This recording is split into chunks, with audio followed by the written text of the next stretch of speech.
Je m'appelle Camille, je suis psychologue clinicienne. J'ai rejoint l'équipe de Stimulus il y a 2 ans maintenant, dans un contexte un peu particulier puisque c'était le premier confinement.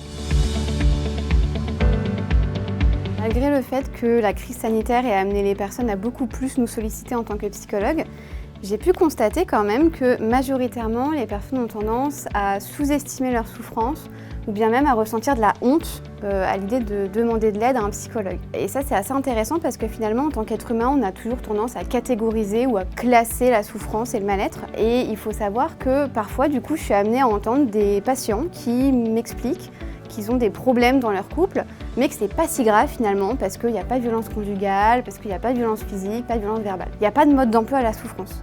On peut ressentir de la souffrance pour n'importe quel type d'événement. On est tous inégaux en termes d'expérience, et donc forcément, comme on est inégaux en termes d'expérience, on va être aussi inégaux face aux événements de la vie. Je fais exactement ce que je préconise à mes patients, je cultive l'équilibre. Donc ça passe par une bonne hygiène de vie, une bonne alimentation, l'exercice physique régulier pour libérer naturellement les tensions et le stress. Mettre aussi des limites et un cadre vraiment clair au niveau professionnel. Par exemple, on ne lit pas, on ne répond pas à des mails après une certaine heure. Ça passe aussi surtout par apprendre à s'écouter, apprendre à écouter les signaux de son corps. Parce que le corps est un merveilleux radar et donc il nous permet d'avoir des informations sur notre capacité au quotidien.